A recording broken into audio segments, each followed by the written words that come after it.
അസുരതാണ്ഡവം. രചന നുസ്രത്ത് ബാനു. അവതരണം ഷാഹുൽ മലയിൽ. എഡിറ്റിംഗ് ഷെരീജ് പൂനൂർ. പൂമത്തിരുന്ന് കയ്യിൽ നെയിൽ പോളിഷ് ഇടുകയാണ് കൃഷ്ണപ്രിയ. ഭവാനി അടുത്ത് തന്നെ ഇരിക്കുന്നുണ്ട്. ചേച്ചി, പൂർണിമ കൃഷ്ണപ്രിയയെ വിളിച്ചു. എന്താ പൂർണിമേ? വിനയത്തോടെ തന്നെ ചോദിച്ചു കൃഷ്ണപ്രിയ. അത് എൻ്റെ കൈയൊന്ന് മുറിഞ്ഞു, കുറച്ച് പച്ചക്കറി അരിയാനുണ്ടായിരുന്നു.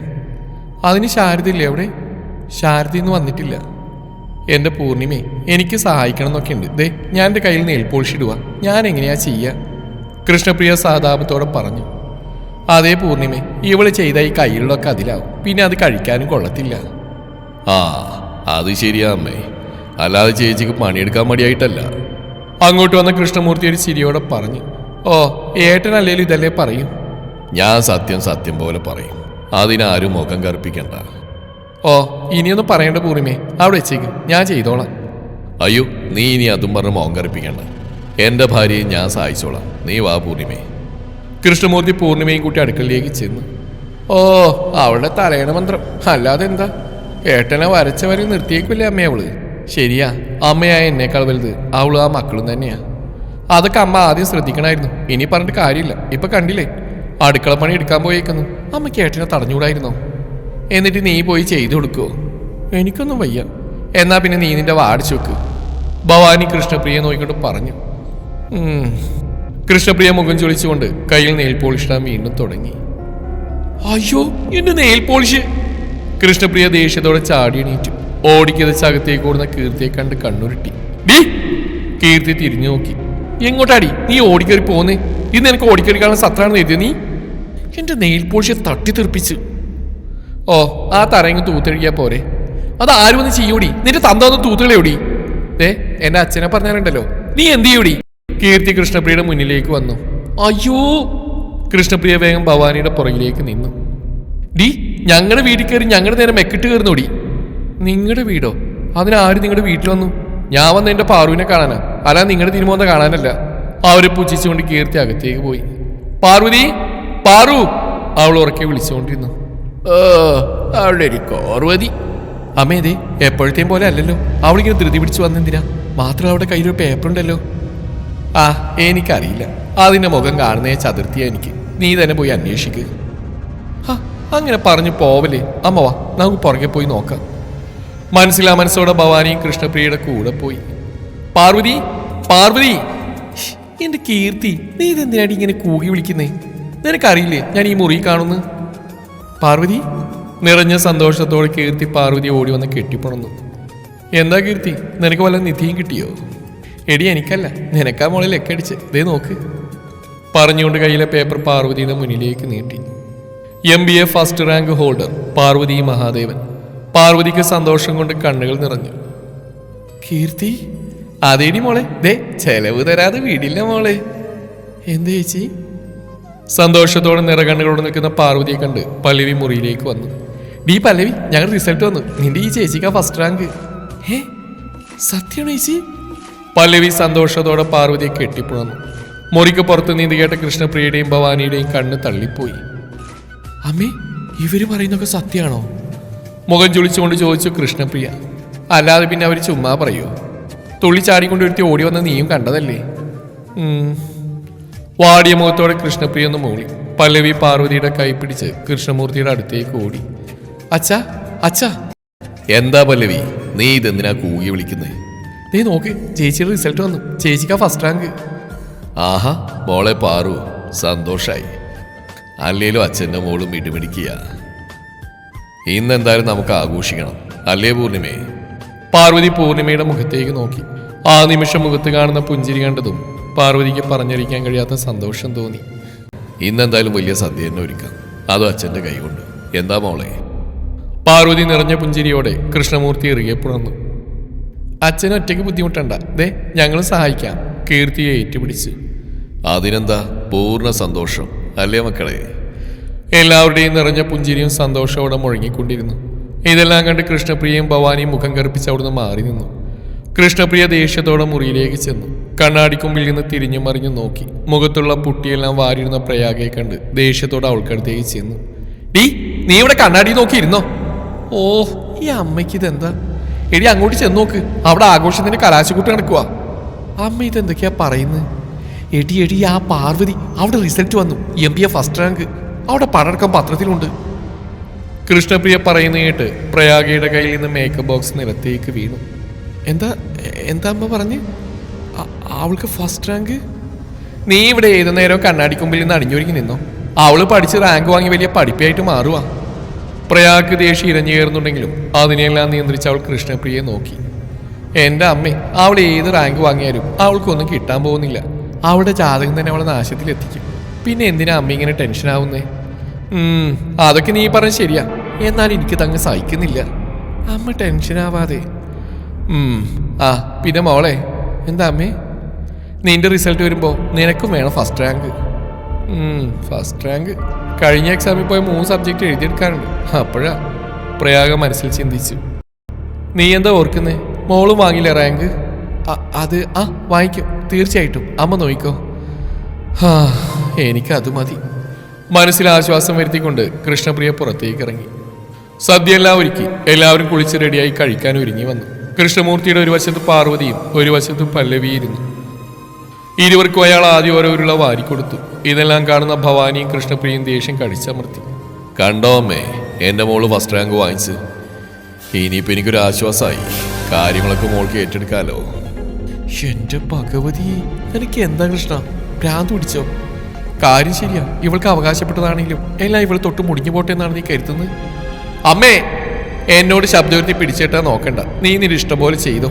അവസാനം എല്ലാം നശിച്ച് കുത്തുപാടെടുക്കുമ്പോൾ മനസ്സിലാവും. മോൾ ഇതൊന്നും കേട്ട് ടെൻഷൻ ആവണ്ട. ദേവദാസ് ഗ്രൂപ്പിന് മോൾക്ക് എപ്പോൾ ഒന്ന് ജോയിൻ ചെയ്യാൻ താല്പര്യമുണ്ടോ? അപ്പം അച്ഛനോട് പറഞ്ഞാൽ മതി. വേണ്ട അച്ഛാ, ഞാൻ അങ്ങോട്ടില്ല. കണ്ടോ, അവൾക്ക് ബുദ്ധിയുണ്ട്. അവൾക്കറിയാം അവൾ അവിടെ വന്നാൽ എല്ലാം നശിച്ചു പോകുന്നു. ഭവാനി വീണ്ടും എല്ലാവർക്കും മുമ്പിൽ പറഞ്ഞുകൊണ്ടിരുന്നു. മോൾ ഇതൊന്നും കേട്ട് അങ്ങോട്ട് വരാതിരിക്കേണ്ട. മോൾക്ക് എപ്പോൾ വേണമെങ്കിലും വരാം. പാർവതി ഒന്നും മിണ്ടാതെ തലതാഴ്ത്തി നിന്നു. അല്ല പാറു, എന്താ നിന്റെ പ്ലാന്? അറിയില്ല കീർത്തി, അച്ഛൻ്റെ കൂടെ കമ്പനി പോകാനൊക്കെ ആഗ്രഹമുണ്ട്. പക്ഷെ നീ കേട്ടില്ലേ, അപ്പച്ചനും അച്ഛമ്മയും അപ്പച്ചിയൊക്കെ. നീ എന്തിനാ അവർ നോക്കുന്നത്? നീ പോകുന്ന നിനക്ക് അവകാശപ്പെട്ടെടുത്തേക്കല്ലേ. അപ്പൊ പിന്നെ നീ എന്തിനാ അച്ഛമ്മയും അപ്പച്ചയും പേടിക്കുന്നത്? പേടിയല്ല കീർത്തി, എൻ്റെ അച്ഛനും ഉണ്ടാക്കിയെടുത്താൽ നശിക്കാതെ പോകുന്നില്ലേ. അപ്പം ഇനി എൻ്റെ ദോഷം കൊണ്ടാണെന്ന് നശിക്കേണ്ട. എൻ്റെ ദൈവമേ, എൻ്റെ പാറു, നീയും വിശ്വസിക്കേണ്ട ഈ ജാതകദോഷമൊക്കെ ചിലതൊക്കെ അങ്ങനെ തന്നെയല്ലേ കീർത്തി?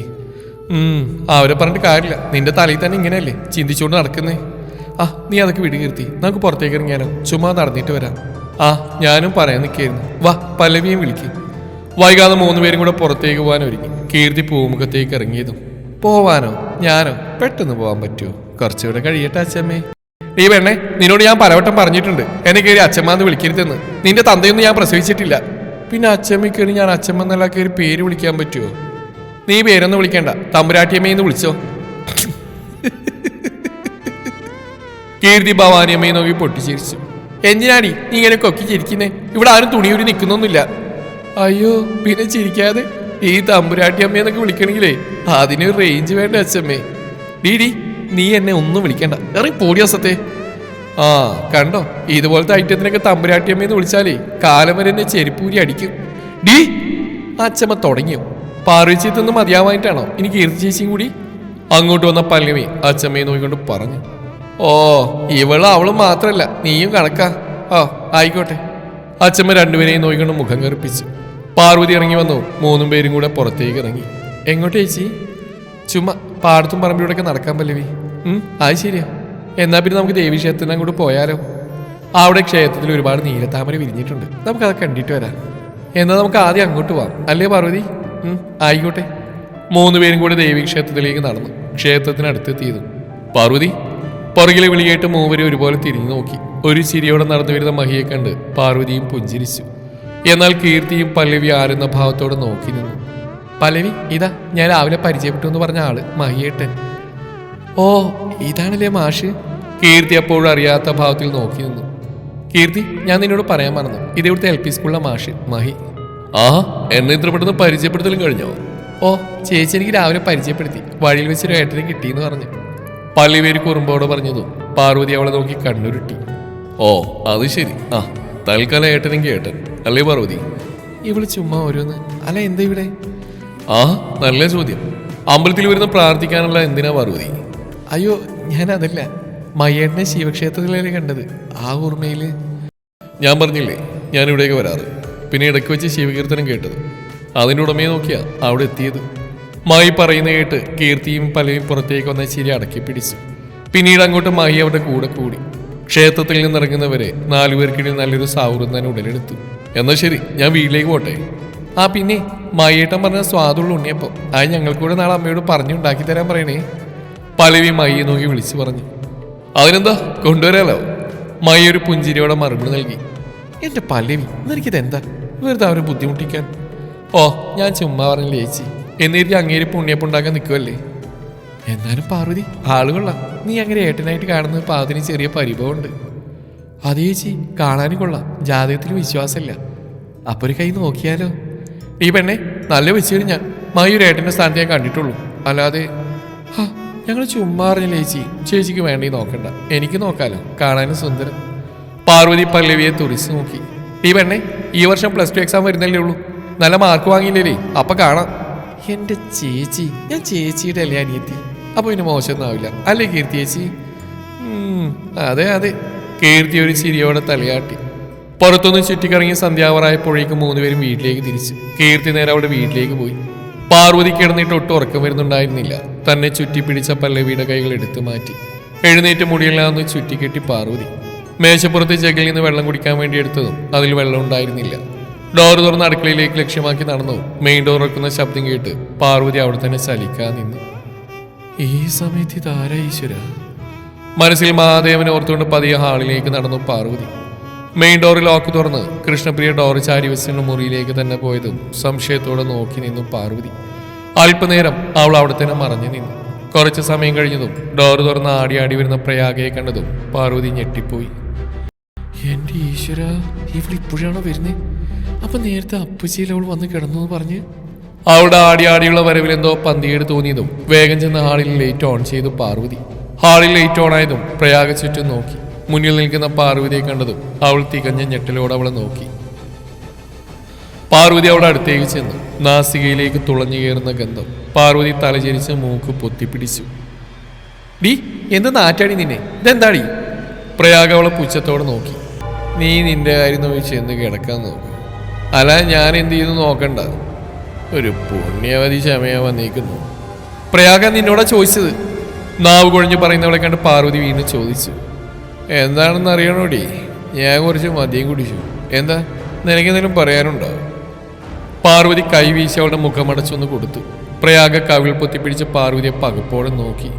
എടി, നീ എന്നെ തല്ലി ഹലടി.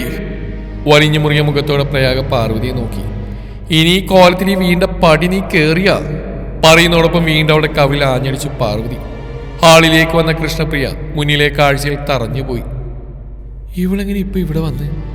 എല്ലാവരും ഉറങ്ങിയതായിരുന്നല്ലോ. കൃഷ്ണപ്രിയ മനസ്സിലോർത്തു. എന്തെങ്കിലും ചെയ്തേ പറ്റൂ, ഇല്ലെങ്കിൽ ഏട്ടനെ എല്ലാവരും ഉണരും. മോളെ പാർവതി. കൃഷ്ണപ്രിയ എല്ലാ വിനയത്തോടെയും പാർവതിയെ വിളിച്ചു.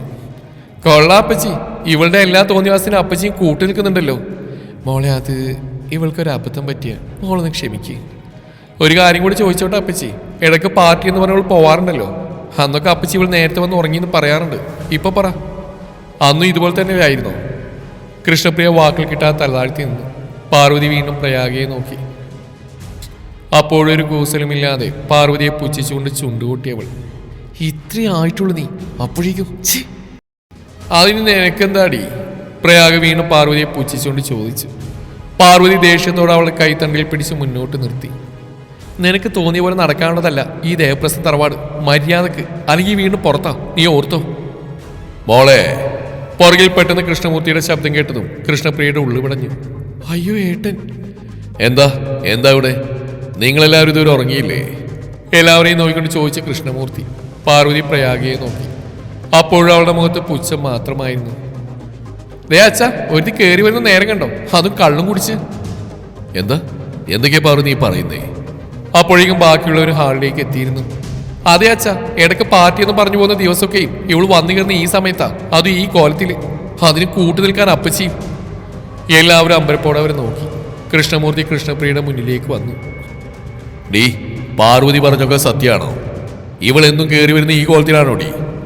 അത് പിന്നെ ഏട്ടാ, മോൾക്കൊരു അബദ്ധം. പറഞ്ഞു തീരും മുമ്പേ കൃഷ്ണപ്രിയയുടെ കവിളിൽ കൃഷ്ണമൂർത്തിയുടെ കൈ പതിഞ്ഞിരുന്നു. കൃഷ്ണപ്രിയയ്ക്ക് തന്റെ കവിൾ പറഞ്ഞു പോകുന്ന വേദന തോന്നി. എടീ, നിന്റെ ഇഷ്ടത്തിന് ഇവിടെ എല്ലാം നൽകി സൗകര്യം ഒരുക്കുമ്പോ അതൊക്കെ നിനക്ക് തോന്നിയ പോലെ ചെയ്യാനല്ല. മക്കളെ വളർത്തുമ്പോ കുറച്ചൊക്കെ അടക്കത്തിലും ഒതുക്കത്തിലും അല്ലെങ്കിൽ ഇതുപോലെ മറ്റുള്ളവർക്ക് മുമ്പിൽ തലകുനിച്ച് നിൽക്കേണ്ടി വരും. കൃഷ്ണപ്രിയേ, ഇത് അവസാന വാക്കാ. ഒരിക്കൽ കൂടെ ഇവിടെ ഈ രൂപത്തിൽ ഈ പടി കയറി വരുന്ന കണ്ടാ അന്ന് അമ്മയും മക്കളും ഈ പടിക്ക് പുറത്താ. നിന്റെ ഭർത്താവിടെ ബാംഗ്ലൂർ കിടന്ന് ഉണ്ടാക്കുന്നുണ്ടല്ലോ. അമ്മയ്ക്കും മോൾക്കും എങ്ങോട്ടാന്ന് വെച്ചാ പോവാം. അല്ലാതെ ഇവിടെ ഇത്തരം കാര്യങ്ങൾക്ക് ഞങ്ങൾ ആരും കൂട്ടു നിൽക്കില്ല. പറഞ്ഞത് അമ്മയും മകളും മനസ്സിലാക്കിയാ നല്ലത്. അത്രയും പറഞ്ഞ് കൃഷ്ണമൂർത്തി പാർവതിയുടെ അടുത്തേക്ക് ചെന്നു.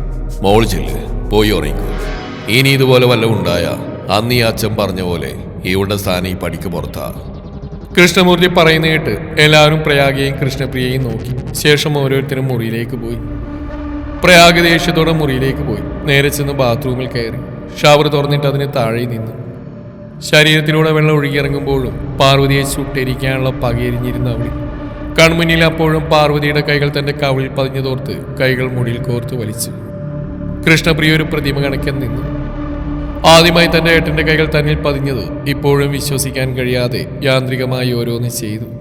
തോർത്തെടുത്ത് പ്രയാഗയുടെ തല തുടക്കുമ്പോഴും പാർവതിയോടുള്ള പകയിരുവരിലും ആളിക്കത്തി.